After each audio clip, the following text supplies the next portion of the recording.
रोशनी में चले, रोशनी में चले।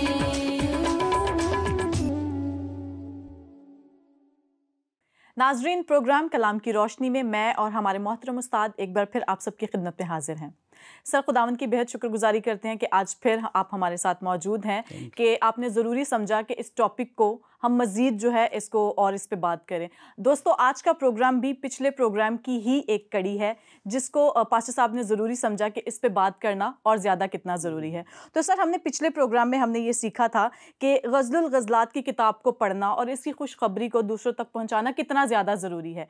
सर, इस टॉपिक को मज़ीद आगे बढ़ाते हुए मैं आपसे पहला क्वेश्चन ये करना चाहूँगी कि इस किताब के पहले बाब में स्याह रंगत को तनकीद का निशाना बनाया गया है।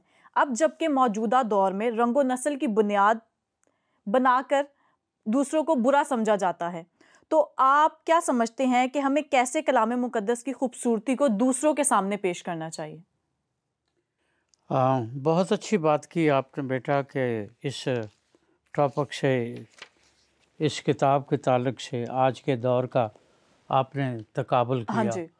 तो सबसे पहली बात तो वो है कि लोग यहाँ इसके मानों को नहीं समझते, क्योंकि वो जो रंग और नस्ल की बात करते हैं जी, वो बात करते हैं अपने नज़रियात की रोशनी में। जी, अब एक शख्स ख़त इस्तवा के करीब रहता है, हाँ जी, जहाँ साइंस ये कहती है कि सूरज की रोशनी अमूमन और अमूदन, स्ट्रेट, हाँ जी, अमूमन और अमूदन पड़ती है। जी, तो जब वहाँ पर सूरज की रोशनी अमूमन और अमूदन पड़ेगी, जी, ऑब्वियसली वहाँ के लोगों की रंगत सफ़ेद नहीं हो सकती। सही। उसका सबब क्या है? इंसान के अंदर हाँ जी, एक ब्लड है, जी, एक पानी है ठीक, और एक प्लाज्मा है। हाँ जी, जब सूरज की रोशनी इंसान पर पड़ती है जी, तो ब्लड जो है वो उसकी रंगत चेंज हो जाती है। बिल्कुल, जब उसकी रंगत चेंज हो जाती है तो प्लाज्मा की रंगत भी चेंज हो जाती है। ये मेडिकल साइंस साबित करती है। जी, जब वो चेंज हो जाती है तो फिर उसका जो बैरूनी असर है हाँ जी, वो इंसान की स्किन पर पड़ता है। ठीक, स्किन पर पड़ने की वजह से उसकी रंगत में फ़र्क आ जाता है। सही, हाँ, रही जान की बात, जी, तो आप किसी अंग्रेज़, किसी गोरे, किसी बर्फ़ानी इलाके के आदमी को ले लें, अफ्रीकन को ले लें, मशरक़ी को ले लें, मगरबी को ले लें, उनको काटे, खून का रंग एक जैसा है। जैसा, बिल्कुल, इसका मतलब ये है कि ये जो मुआशरती तक़सीम है, हाँ जी, ये हमारी बनाई हुई है। एग्जैक्टली, ये इंसान की बनाई है, हाँ जी, सिर्फ अपनी एनजीओस चलाने के लिए या दूसरों पर एक ये कह लें कि दूसरों को ब्लैकमेल करने के लिए। हालांकि खुदा ने आदम को बनाया, जी, आदम का मतलब है लाल मिट्टी से बना हुआ। सही, उसने उसमें खून को डाला और खून जो है इस्तिस्ना की किताब में और अहबार की किताब में लिखा है, खून बदन की जान है, रंग बदन की जान नहीं है। इसलिए ये एक तो इसका ये आपको समझना चाहिए कि खुदा ने इंसान को इसलिए नहीं बनाया, ना ऐसा बनाया है। ये हमारे मौसम ऐसा करते हैं, हमारे हालात ऐसा करते हैं।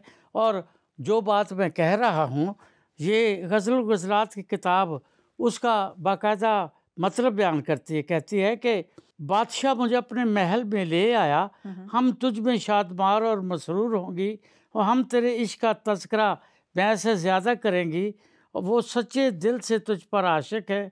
ऐ यरूशलेम की बेटियों, मैं स्याह फाम हूँ लेकिन खूबसूरत हूँ। बिल्कुल, वो रंग की बात, नस्ल की बात, ज़ुबान की बात आज लोग सिर्फ अपने नज़रियात और मकतब फ़िक्र या एनजीओ चलाने के लिए करते हैं। हाँ जी, उसने कहा मैं स्याह फाम हूँ लेकिन खूबसूरत हूँ। और ख़ूबसूरती क्या है?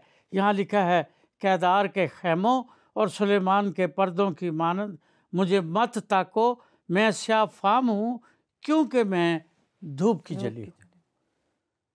धूप की जली या धूप का जलना एक मुहावरा है उर्दू ज़ुबान में, सही जो पेश करता है जिसने ज़िंदगी में बड़ी जद्दोजहद की, जी, जिसने स्ट्रगल की हाँ है। जी, अब मजूसी स्ट्रगल करके पहुँचे। जी, दुनिया के जितने भी लोग हैं जो स्ट्रगल करते हैं, आज बिरलाज है या टाटा है इंडिया में या बिल गेट्स है, जी। उनसे पूछें, बिल गेट्स सड़क पे बैठा करता था। जी, ये जो फेसबुक का मालिक है वो भी बेचारा कितनी कंपनियां गंवा के फिर वो उसने स्ट्रगल की और इस मुकाम तक पहुंचा। जी, वो स्या फार्म है क्योंकि धूप जली है। बिल्कुल, धूप जली से मुराद उसकी मेहनत है, उसकी स्ट्रगल उसकी है, स्ट्रगल, उसकी तगोदो है, उसकी जद्दोजहद जद्दोजहद, है। बिल्कुल, उसने अपने महबूब को पाने के लिए, अपने रूहानी मानों में अपने खुदा को पाने के लिए सारे काम किए हैं। बिल्कुल, दरियाओं से भी गुजरी है, रेगिस्तानों से भी गुजरी है, कभी अर्श पर, कभी फर्श कभी पर, फर्श, कभी उनके दर, कभी दर बदर, कभी अर्श पर, कभी फर्श पर, कभी उनके दर, कभी दर बदर, गमे आशिकी तेरा शुक्रिया, शुक्रिया। मैं कहाँ कहाँ से गुजर गया। जबरदस्त, वो इसलिए धूप जली है, ये कोई मुआशरे पे तनकीद नहीं हाँ है। जी, दरअसल बात यह है कि जो लोग, मैंने बताया ना, जो लोग इस अदब से वाकिफ़ नहीं हैं, जी, उनकी नज़र में तो ये मुआशरती तफावत है। हाँ जी, अब रंग और नस्ल, रंग की ज़ुबान पर अगर लोग तकसीम कर रहे हैं तो ये तो हल्की बात है, हाँ जी, बिल्कुल, ये तो हल्की बात है। बेटा आज तो लोग मर जाएं तो कब्रें बताती हैं कि इसका स्टेटस क्या था, जी, कब्रें बताती हैं मुआशरी तफावत, उस पर तो कोई बात नहीं करता। ताजमहल को तो कोई बुरा नहीं कहता, बिल्कुल, हालांकि शाहजहां ने सारे जहान का पैसा लगाकर हुकूमत को गरीब कर दिया, पर शाहजहां ने वो ताजमहल बना दिया। जी, इसलिए शायर कहता है कि एक शहनशाह ने बनवा के हंसी ताजमहल, हम गरीबों की मोहब्बत का उड़ाया है मजाक। कौन कहता है कि सादिक ना थे जज्बे उनके, जिनके हाथों ने बख्शी है इसे शक्ले शक्लें। जमील। मेरी महबूब कहीं और मिला कर मुझसे, जिस राह पे हों सब सतवते शाही के निशान, उस पे उल्फत भरी रूहों का सफ़र क्या बानी। जबरदस्त, ये उल्फत भरी रूहें जो हैं, जी, इनके लिए ना कोई दिन है, एग्जैक्टली, ना कोई रात कोई है, रंग है, ना आसमान है, ना ज़मीन है। हाँ जी, उनको मतलब सिर्फ अपने महबूब तक महबूब से, पहुँचना। बिल्कुल, और उनका महबूब जो यहाँ पर सलामती की शहज़ादी बात कर रही है, जी, वो सलामती के शहज़ादे का इंतज़ार कर रही है। बिल्कुल, जब इंतज़ार कर रही है तो फिर रंग भी बदलेगा, ज़ुबान भी बदलेगी, लिबास भी बदलेगा, खुराक भी बदलेगी, सब कुछ बदल जाएगा, क्योंकि टारगेट लिबास या रंग या मेकअप नहीं है, हाँ जी, टारगेट महबूब को महबूब पा है, रहा है। बिल्कुल, इसलिए वो कहती है मैं स्याफ़ाम हूँ स्याफ़ाम। लेकिन खूबसूरत हूँ। बिल्कुल, क्यों खूबसूरत है? क्योंकि जो बदी उसने की थी, जी, जो बगावत की थी, जी, अब उस बगावत का इलाज हो गया है। चूँकि इलाज हो गया है, अब उसका कफारा दे दिया गया है, अब वो शाफ़ां भी सही पर खूबसूरत होगी। खूबसूरत, बिल्कुल, और यसु का लहू हमें धोकर पाक और साफ करता है। ये नए अहदनामे की खुशखबरी है, हाँ जी, जिसको गज़ल और गज़लात में ये सलामती की शहज़ादी शोलबियत बयान करती है कि हमारी खलासी या मेरी जो ब्लैकनेस है या मेरी जो स्याह है, मेरी जो सारी बदियाँ हैं, हाँ जी, बदकारियाँ हैं, जिन्होंने मुझे बदसूरत बना दिया है, उसको बर्रे के लहू ने बर्रे के लहू ने धोकर पाक मुझे करके, पाक और साफ कर दिया है। मैं स्याफ़ाम हूँ लेकिन खूबसूरत। खूबसूरत, बिल्कुल, बहुत शुक्रिया सर। इस पे मज़ीद हम बात करेंगे और मैं आपसे ये पूछना चाहती हूँ कि अब एक और मेहरबानी हम पर फरमा दीजिए कि आयात 12 और 13 में इस्तेमाल शुदा ज़ुबान पर उठाए गए एतराज़ात क्या हैं? जवाब हो सकता है इस पर अपने ख़यालात का इजहार फरमा दें। पहले बाब की 12वीं आयत में लिखा है, जब तक बादशाह तनावुल फरमाता रहा, मेरे सुंबल की महक उड़ती रही। मेरा महबूब मेरे लिए दस्ताए मुर है, जो रात भर मेरी छातियों के दरमियान पड़ा रहता है। फिर वही बात कि लोग इस तशबीह से वाकिफ नहीं हैं। सुंबल किसको कहते हैं? तनावल कहता है कि वो खाना खा रहा है, जी, वो तनावल कर रहा है, खाना खा रहा है।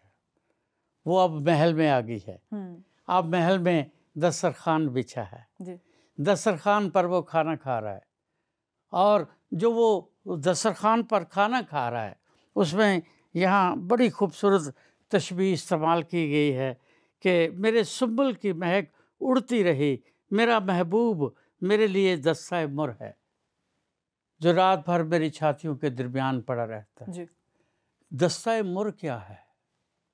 मुर के बारे में मैंने आपको बताया, हाँ जी, दुनिया की खुशबू महंगी महंगी तरीन तरीन खुशबू है। जी, दूसरी बात, खुशबू जो है वो सिंबलाइज करती है, इस्तारा है इंसानी ज़िंदगी का। जी, अब बच्चा जब पैदा होता है जी, पहली बात तो वो नंगा होता है। हाँ जी, आदम और हवा ने फल खाया, पहली बात क्या हुई, उन्होंने उन्होंने फील भी, किया हाँ जी, कि वो कि वो नंगे नंगे हैं। हैं, जी, एक तो वो नंगा होता है, जी, दूसरी बात जब तक वो रोता नहीं है उसमें ज़िंदगी के आसार नज़र नहीं हाँ आते। जी, ये इंसान की ज़िंदगी का आगाज़ है। ठीक, अब वो जिसने उसको पा लिया है, जी, अब वो तनावुल फरमा रहा है, लेकिन किन के साथ? फरिश्ता मुकद्दस यूसुफ के पास आया, उसने कहा उसका नाम यीशु यीशु रखना, क्योंकि वही वही अपने लोगों को, अपने लोगों को, क्या लिखा है, अपने लोगों को, सारी दुनिया के उनके लिए साथ। उसका लहू है, लेकिन किन के लिए है? जो उसे कबूल करते हैं। एग्जैक्टली, अब उसने बागियाना रवैये के साथ बड़े साल गुजार लिए, हाँ जी, नस्लें गुजर गई, मौजज़ात भी देखे, और खुदा की तंबीह भी देखी, खुदा का गज़ब भी देखा। जब खुदा का गज़ब देखा, उन लानतों को देखा, अपनी ज़िंदगी का उसने तज्ज़िया किया, जी, तो उसको मालूम हुआ कि वो तो सलामती का शहज़ादा है, मुझे सलामती की शहज़ादी बनूंगी तो वो तो मुझे चूमेगा भी, बिल्कुल, मुझे अपने सीने से लगाएगा भी, और मुझे अपने दिल में रखेगा भी। और मैंने होशी की किताब में लिखा है, जी, खुदावंद खुदा कहता है, मैं तुझे कैसे छोड़ दूं, मैं तुझसे कैसे दस्तबरदार हो जाऊं, मैंने तुझसे मोहब्बत की है, जी, मैंने तेरा कफ़ारा दिया है, और जब कफ़ारा दिया है तो फिर जाहिर है, लिखा है कि वो उसको सीने से लगाता और मुआफ़ करता है। बिल्कुल, तो जब वो बहाल होगी तो जाहिर है वो उसके दिल में, जिगर में जुम्बश तो होगी, वहाँ तो वो रहेगा, सोते भी और जागते भी। इसलिए वो कहती है कि वो दस्ता मुर है, यानी ये वो नबूवत की, कलाम की, पेशगोइयों की, खुदा के इल्हाम की, वही की वो खुशबू है जो मेरे शहजादा की तरफ से मुझे मिली है, क्योंकि अब मैं और वो एक हैं। बहुत शुक्रिया सर। एक और सवाल मैं ये करना चाहूँगी कि यहूदी उल्मा इस किताब की इल्हामी हैसियत के बारे में क्या कहते हैं? मसीही उल्मा ने किस बुनियाद पर इसे इल्हामी कुतुब में शुमार किया? अब ये बेटा आपने दो सवाल एक साथ कर दिए हैं, बहुत अच्छा किया। मैं आपको यहूदी रब्बी अकीबा का बयान पढ़कर सुनाऊंगा। रब्बी अकीबा यहूदियों में वो मुकाम रखते हैं जिन्हें एक स्कूल ऑफ थॉट या मकतब फ़िक्र कहा जाता है। सही। रब्बी अकीबा का ही शागिर्द था हुलैल। हुलैल का शागिर्द था मुकद्दस पौलुस, और पौलुस ने फिर आगे बड़े शागिर्द छोड़े हैं। लेकिन चूँकि पौलुस जो साउल जो था वो रब्बी अकीबा का या हुलैल का शागिर्द था, लेकिन जब वो पौलुस हो गया फिर वो मसीह यीशु का शागिर्द था। तो वो कहता है ना, ये खजाना हमारे पास मिट्टी के बर्तनों में रखा है। अब वो इस मुकाम पर है, पर मैं आपको हुलैल के मकतब फ़िक्र रब्बी अकीबा का बयान पढ़कर सुनाऊंगा। यहाँ लिखा है, जब वो गज़ल गज़लात के बारे बात करता है तो वो कहता है, पुरशको अल्फाज में इस किताब को यूं बयान किया जा सकता है कि सारी दुनिया की कदर कीमत उस दिन के आगे हेच है जिसमें बनी इसराइल को गज़ल गज़लात अता हुई। तमाम नविश्ते मुक़द्दस हैं और गज़ल गज़लात कुद्दुस उल इक़दास है। और वो कहता है कि ये एक तवील मिसल है जिसमें इंसानी इश्क व मोहब्बत की रंगीनियों और अजायबात की अक्कासी की गई है। इस किताब में उस मोहब्बत को पेश किया गया है जो सारी मोहब्बत से पाकीज़गी में कहीं बढ़कर है। इससे आप अंदाज़ा कर सकते हैं कि यहूदियों के यहाँ इस किताब की अहमियत क्या है। बिल्कुल, वो आज भी पढ़ते हैं जी उनके यहाँ ये कह लें अनरिटन लॉ था जी कि जिस बेटी या बेटे की उम्र 30 साल नहीं होती थी उसको गज़ल गज़लात पढ़ने की इजाज़त नहीं थी। अच्छा, ठीक, वो 30 साल का हो जाता था जी तो फिर सिनागाग से उसको सर्टिफिकेट मिलता था, सही, फिर उसको इजाज़त थी कि वो गज़ल और गज़लात का मुताला कर सके। सही, मसीह यीशु ने भी इसको पढ़ा, अंबिया ने पढ़ा। और फिर दूसरी बात, जी पुराने अहदनामा में मौजूद है, जी जी, उसकी ये किताब है। हाँ जी, नए अहदनामा के उलमा ने तो उसको फॉलो किया है। बिल्कुल, अब जिन्होंने सेप्टुजिंट तर्जमा किया है, जी जिन्होंने इल्हामी किताब की फहरिस्त तैयार की है, जी, उन्होंने इस किताब को इल्हामी जाना है, बिल्कुल, इल्हामी माना है, मानकर फिर उसको बाइबल मुकद्दस का एक इंतहाई अहम हिस्सा बनाया है। लोग नहीं समझते, ये उनकी अपनी अक्ल की खामी है या कमज़ोरी है। हाँ जी, लेकिन फिर वही कहूँगा बेटा कि अगर खुदा को समझना है बिल्कुल, तो फिर उसकी मानद बनना पड़ेगा। बिल्कुल, बिल्कुल, अब खुदा की बात अगर इंसान की समझ में आ गई तो फिर इंसान तो फिर ना रहा ना, हाँ जी, अनल हक बनेगा, मजजूब बनेगा, अपने ही बदन से तेरी आ जाती है खुशबू। जब वो मजजूब बनेगा, जब उसे लोग कर कहेंगे ये यीशु के साथ रहे हैं, जी जी, वो कहती है कि तू मान या ना मान, तू यीशु का साथी नहीं है। वो लौंडी पिलातुस के दरबार में, तू यीशु का साथी नहीं है, पर तेरी बोली से लगता है, तेरी बोली से लगता है। तू कह, इनकार कर, जो मर्जी कर, पर तू ये नहीं कह सकता कि तू उसका साथी नहीं है। क्योंकि जब ये मुर, जब ये खुशबू इल्हाम की, पाकीज़गी की, खुदा के कलाम की खुशबू जब आपके अंदर बस जाती है, जब मेरे अंदर बस जाएगी, तो फिर तारुफ नहीं कराना पड़ेगा मैं डेविड हूँ या मैं जॉन हूँ या पतरस हूँ। लोग देखेंगे और पूछेंगे आप मसीही हैं। बिल्कुल, क्यों मसीही हैं? क्योंकि वो नबूवत की खुशबू किरदार से फूटती। बिल्कुल। सर, इस प्रोग्राम को मज़ीद आगे बढ़ाते हुए मैं इस किताब से मुतल्लिक एक और सवाल आपसे ये करना चाहती हूँ कि महबूब के बारे में क्या बताया गया है, महबूब की क्या औसाफ हैं जिसके बारे में जो ये बताते हैं। बहुत शुक्रिया, आपने बहुत सही सवाल किया। हाँ जी, ताकि पता तो चले कि जो महबूब है वो है क्या, उसकी शख्सियत के वो कौन से गुण हैं, हाँ जी, जिनके बायस वो कहती है कि मैं बीमार हूँ, और वो भी किसकी? इश्क की। बिल्कुल, तो उसके लिए मैं चंद एक आयात पढ़ूंगा। 5वां बाब है जी गज़ल गज़लात का किताब का 5वां बाब 8वीं आयत से। जी, यहाँ लिखा है, आए यरूशलेम की बेटियों, मैं तुमको कसम देती हूँ जी, कि अगर मेरा महबूब तुमको मिल जाए तो उससे कह देना कि मैं इश्क की बीमार हूँ। बिल्कुल, तेरे महबूब को किसी दूसरे महबूब पर क्या फजीलत है, ऐ औरतों में सबसे जमीला। तेरे महबूब को किसी दूसरे महबूब पर क्या फौकियत है जो तू हमको इस तरह कसम देती है। फिर लिखा है, फिर वो उनका जवाब देती है जी, वो कहती है मेरा महबूब सुर्ख और सफ़ेद है, बिल्कुल, वो 10,000 में मुमताज़ है, जी, उसका सर खालिस सोना है, उसकी जुल्फ़ें पेच दर पेच और कौवे सी काली हैं, उसकी आंखें उन कबूतरों की मानंद हैं जो दूध में नहाकर लबे दरिया तमकनत से बैठे हों। उसके रुखसार फूलों के चमन और बलसान की उभरी हुई क्यारियाँ हैं, उसके होंठ सोसन हैं जिनसे रकीक मुर टपकता है, उसके हाथ ज़बरजद से मुरस्सा सोने के हल्के हैं, उसका पेट हाथी दांत का काम है जिस पर नीलम के फूल बने हों, उसकी टांगें कुंदन के पायों पर संगे मरमर के सुतून हैं, वो देखने में लुबनान और खूबी में रश्क सर्व है, उसका मुंह अस बस शीरी है, हाँ वो सरापा इश्क अंगेज है।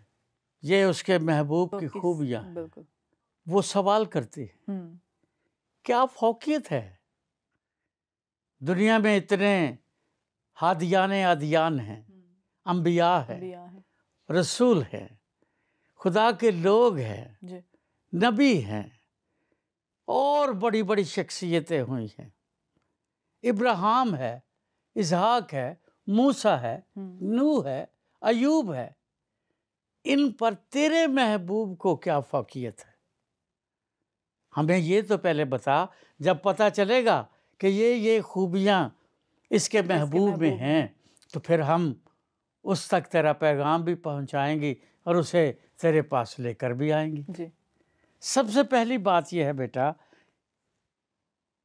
उसका महबूब जैसे मैंने पहले बताया, हाँ जी, वो मसीह खुदावंद है, बिल्कुल खुदा का महबूब है।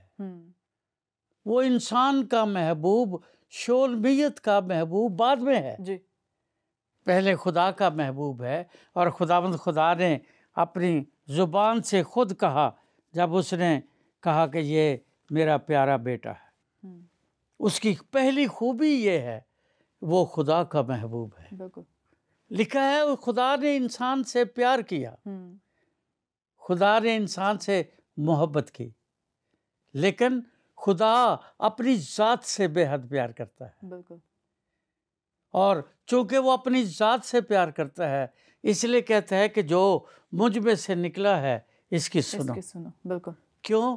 क्योंकि ये मेरा बेटा है और मुझ में से निकला है।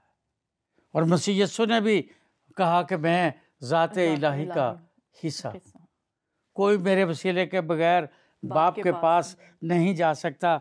मैं और बाप एक हैं, क्योंकि वो बाप और खुदा एक हैं, वो खुदा से निकला है, इसलिए वो खुदा का महबूब है। लिखा है यीशु ने उनसे कहा कि अगर खुदा तुम्हारा बाप होता तो तुम मुझसे मोहब्बत रखते, इसलिए कि मैं खुदा में से निकला और आया हूँ, क्योंकि मैं आपसे नहीं आया बल्कि उसी ने मुझे भेजा है।